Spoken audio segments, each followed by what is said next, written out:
We are here to manifest a new earth. But what does it mean exactly?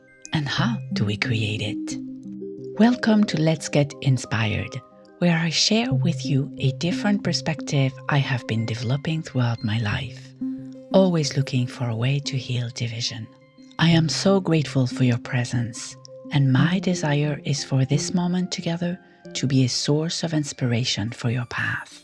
I am Gwenalide Woods, a seeker of wholeness, and know deep in my heart that we can restore harmony.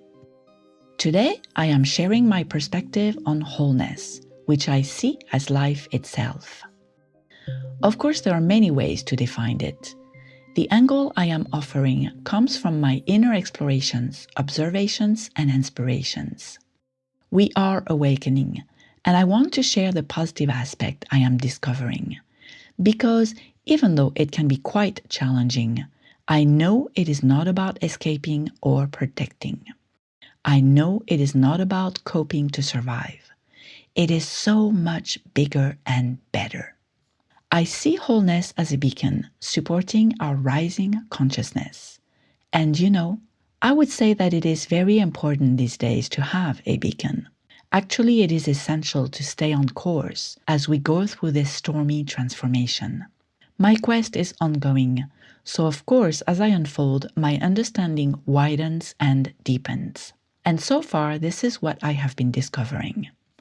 In a nutshell, wholeness is inclusive, while our culture, being based on the physical only, is not. That's all. No, I do have a little more to share. So, here is what I see. We say we live in a dualistic world, but you know what I see by shifting perspective? Instead of an opposition, I see a partnership. Can you imagine how different we would relate by perceiving a duo instead of a dual? Seeing a partnership rather than an opposition, don't you think we would behave very differently? It looks just the same, yet a shift of perspective changes the behavior, doesn't it? Therefore, the whole story.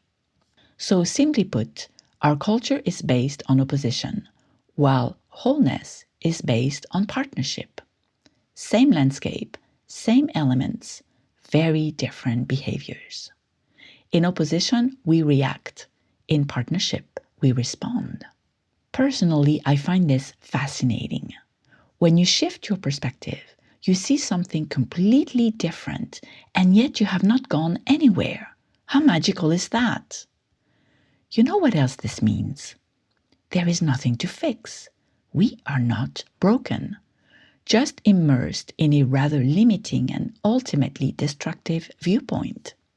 You shift your outlook and everything changes. Sounds very simple, doesn't it? Well, it is. And at the same time, it is very complex. Because opposition is coming from seeing things separate, only seeing the physical aspect. So to restore wholeness, we need to become aware of what our culture is based on. Then reintegrate what has been left out, which is the invisible side.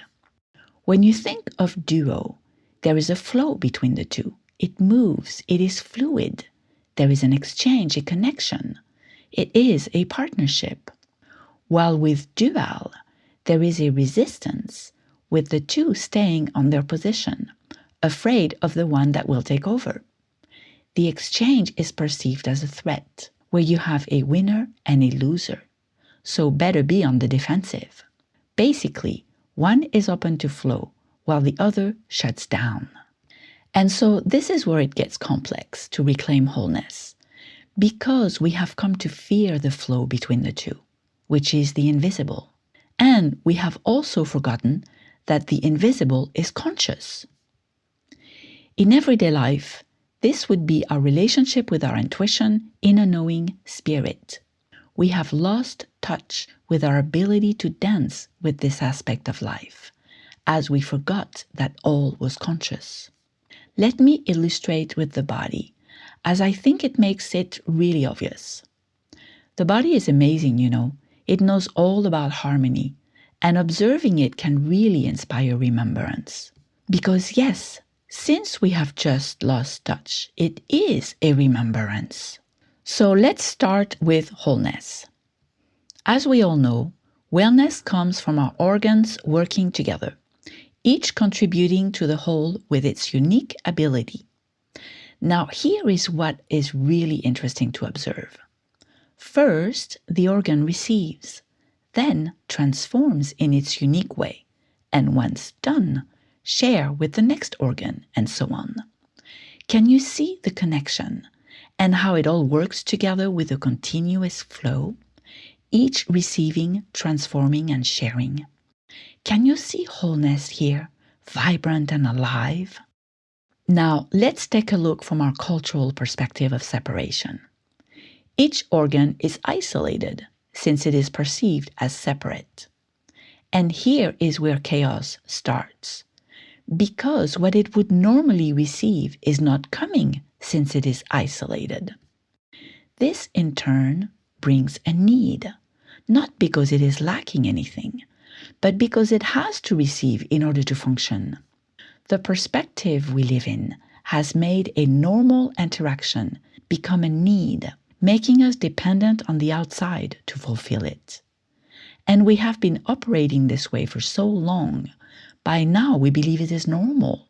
But can you see the distortion it has created?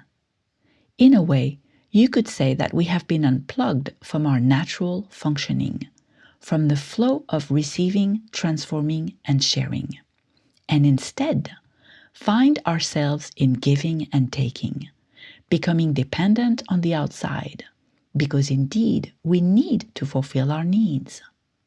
Long ago, for some reason, we shifted from wholeness to separation, and sharing became needing. We stopped dancing together, getting immersed in the physical realm only. We started to see each other as rivals. This is what I am observing. Can you see how it is just a question of perspective? The very challenging part is to remember that all is conscious, and the interaction is not based on action, but on receiving. As we again become aware of this, the work is to realign ourselves. Just like our body, we are already whole, but no longer aligned with the flow, which is life.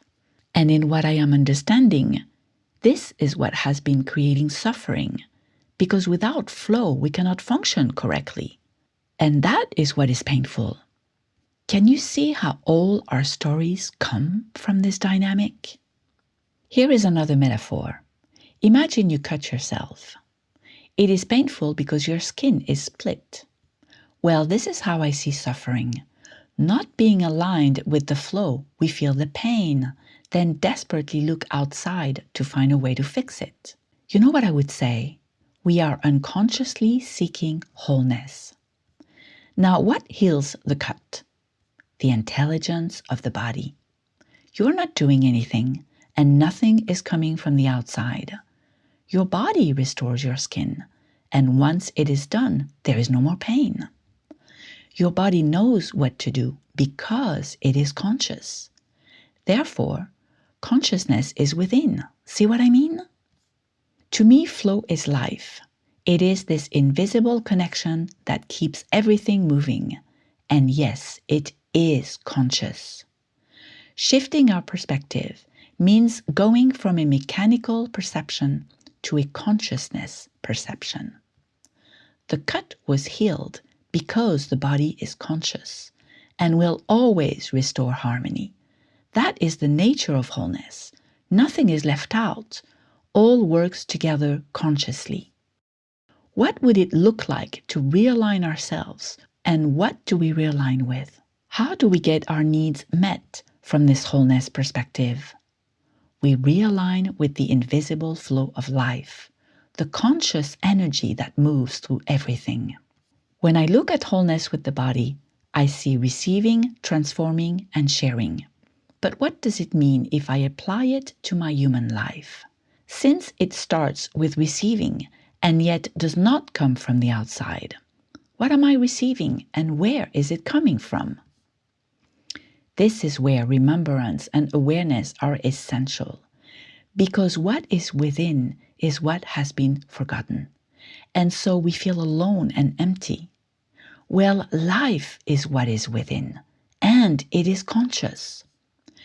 This consciousness is our inner knowing, this pool of knowledge coming from all that is. We are meant to receive from our inner knowing. This is our partnership with life. This perspective is so different it can feel weird. Sometimes I have a hard time to wrap my head around it. But this is when I realize the depth of our forgetting, how challenging it is to shift perspective, and how awareness is essential. The great challenge with reclaiming wholeness is that we have to deconstruct all we have learned from our culture. And you know what? It is this very work that will create our new earth. And we are manifesting it as we transform from within, realigning with life and our knowing, you could also call inner compass, which guides and informs us of new ways. You don't go to the mind for a new idea, because the mind deals with what it already knows. You go to your connection with consciousness within, your inner knowing. Our inner knowing inspires an idea which is always in resonance with who we are. We receive it, transform it in our own way, then share it. This is what I am doing with you now. My focus is on inner life and diffusing division. As I connect with my inner knowing, I get insights, messages, and ideas, which I interpret in my unique way. I transform them into words and then share with you. You, in turn, are receiving my sharing and will do with it what you are in resonance with. It will transform through you. Then you will share in your own way, either with yourself, by having an insight, or with others. Receiving, transforming, sharing. See what I mean? Look around you. Everything you see started as an idea coming from within. To this, I will add that inspiration, ideas, intuition are not actually ours. They are the whispers of consciousness. And this is the partnership with life, a relationship with no hierarchy, because each bring a unique element essential for the whole to flow. Our uniqueness as a human is to receive from our spirit and inner knowing, and then manifesting in the physical realm to share what we received. This is our natural flow. Can you see it? And yes, it is very different from the way we operate. So to realign to this natural way of being, we remember our relationship with life, which is accessed from within. So reclaiming wholeness is reclaiming our perspective of a conscious life. All around and within is conscious. Can you see this is a radical shift of perspective that will dissolve division? We are not rivals, but partners, each being a unique and essential part of the whole. The first place to realign is within, because to interact with life in a different way, we need to embody it, as it is our embodiment we share. When embodying the culture, we perceive separation, and our actions are based on reacting. And when embodying wholeness, we perceive togetherness, and so our actions are based on responding. Of course, I have moments when it is really confusing and even depressing. And what my inner knowing keeps whispering is that this is not because I am lost, isolated, not good enough, or whatever else I tell myself. It is just because I do not remember. And this means that I already know. That's the main part. I already have this knowing within. I just need to practice remembrance. How great is that? It is already there. All we need is to raise our awareness and listen within. You are not alone, abandoned, or lost. Isn't it comforting to realize that you already know? And as you keep awakening, will remember more and more? This is the nature of our time, and it is an awesome challenge, because our process is changing everything, restoring harmony and manifesting a new world. Our heart, which is all about wholeness, is reopening because it is time and ready to create with life again. Why do you think you have the desire for all this to change? Because it is time and you came here to participate. So to support your awakening, your soul is whispering this desire. Your challenges and looking for ways to deal with this chaos are not coping mechanism, but a necessary transformative process. Wholeness is not something to go find or get. That would be the cultural way. Wholeness comes from our own becoming whole. It is a transformation. We create our new earth by becoming it. And as we go through this process, it is important to recognize that because we have been functioning so differently, we don't actually know what wholeness feels like. We are rediscovering it through our remembrance. So be patient and loving with yourself. This is hard work and takes a lot of courage because it is so radically different from our cultural ways. We will get triggered again and again, and those are the places in need of our awareness. Those are the places we are awakening. So yes, this is why having a beacon is so important. What we are going through is not at all easy, even when we are aware. It is an ongoing transformation at this point, and that is what we came to participate in. You know what I see in this, which always motivates me? The peace we dream of is in the making. We are participating in its creation every day, manifesting it every time we deconstruct from within, every time we connect to our heart and choose wholeness through our awareness.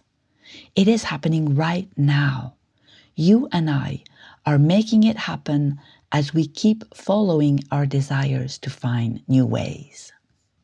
Due to the great challenge we face with remembering, because it is so different from our current mindset, can you see how important it is to have a beacon? So what is yours? Who or what inspires your remembrance, bringing you back when you drift? For me, it is wholeness, and I do need reminders every day. We are good enough, you know. It's just that realigning takes efforts, because there is a process to go through, a transformation as we journey towards this realignment. We have lived in a culture only validating the human self, but we are so much more, and this is what we are now remembering. To restore wholeness, we need to become conscious and go from mind, which holds our beliefs, to body, which holds our knowing. Beliefs keeps us dependent on the outside, while inner knowing connects us with consciousness. So thank you for your presence, your courage, and your willingness. We can do this, you know. We absolutely have what it takes. May my knowing inspires your knowing. In upcoming episodes, I will share how I support the raising of awareness through astrology, how I work with the birth chart to become conscious of our inner life, our doorway to change. Until we meet again, sending much love and gratitude for all you do, like me, to manifest our new earth.